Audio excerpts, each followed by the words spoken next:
নমস্কার বন্ধুরা, আজকে আমি আপনাদের সামনে নিয়ে চলে এসেছি বাংলাদেশি স্টাইলে ডিম আলু ভর্তা রেসিপি। ডিম আলু ভর্তা রেসিপি তো আপনারা অনেকে অনেক রকমভাবে খেয়েছেন।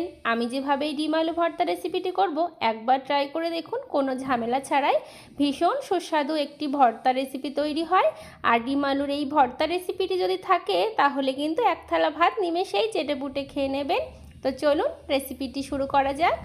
তো দেখুন, এখানে আমি আলু আগে থেকে খোসা সমেত সেদ্ধ করে নিয়েছি, সাথে দুটো ডিম সেদ্ধ করে খোসা ছাড়িয়ে নিয়েছি, আলুরও খোসাগুলো ছাড়িয়ে নিয়েছি। এবারে ডিম আলুগুলো আমি ভেঙে নেব। তার জন্য একটা হাতা দিয়ে ভেঙে ভেঙে নিচ্ছি, কেননা আলু ডিম প্রচণ্ড গরম, তো সেই জন্য একটু হাতা দিয়ে ভেঙে ঠান্ডা করে নিয়ে তারপরে আমি মেখে নেব। তো আলুগুলো ভাঙা হয়ে গেছে, ডিমগুলো আমি একটু ভেঙে নিচ্ছি, একটু গোটা গোটা দানা দানা থাকবে, তাহলে মুখে পড়লে খেতে ভালো লাগবে। তো দুটো ডিমই ভেঙে নিচ্ছি। আপনারা আলুর পরিমাণ অনুযায়ী কিন্তু ডিমের পরিমাণ বাড়িয়ে দিতে পারেন। ডিমটা যত বেশি দেবেন খেতে ততটাই ভালো লাগবে। তো ডিমটা ঠিক আমি এরকম করে ভেঙে নিয়েছি। এবারে চলুন আলু ভর্তা মাখানোটা শুরু করা যাক। আলুটা কিন্তু অনেকটাই ঠান্ডা হয়ে গেছে, মাখা যাবে। পরিমাণ মতো নুন দিয়ে দিচ্ছি।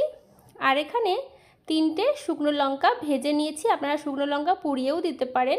এখানে 4টে কাঁচা লঙ্কা দিয়েছি।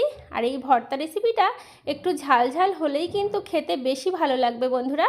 আর আপনারা যদি মনে করেন ঝাল কম দেবেন, দিতে পারেন, তবে একটু বেশি দেওয়ার চেষ্টা করবেন। তো নুনের মধ্যে লঙ্কাগুলো ভালো করে একটু গুলে নিয়েছি।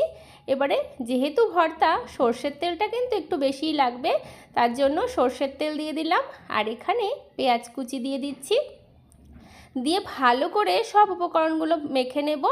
তো বন্ধুরা, আমার এই বাংলাদেশি স্টাইলে ডিম আলুর ভর্তা রেসিপিটি যদি আপনাদের ভালো লাগে তাহলে অবশ্যই লাইক, শেয়ার, কমেন্ট, সাবস্ক্রাইব করে পাশের বেল আইকনটা প্রেস করার অনুরোধ রইল।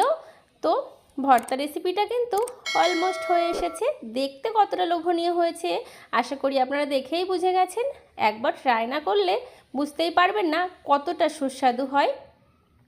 অবশ্যই একবার বাড়িতে ট্রাই করে দেখবেন।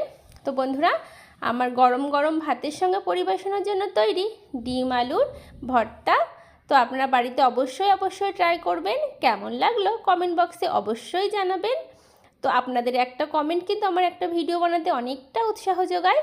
আর দেখুন কতটা লোভনীয় হয়েছে। তো আপনারা ভালো থাকবেন, সুস্থ থাকবেন, দেখা হবে অন্য ভিডিওতে। ধন্যবাদ।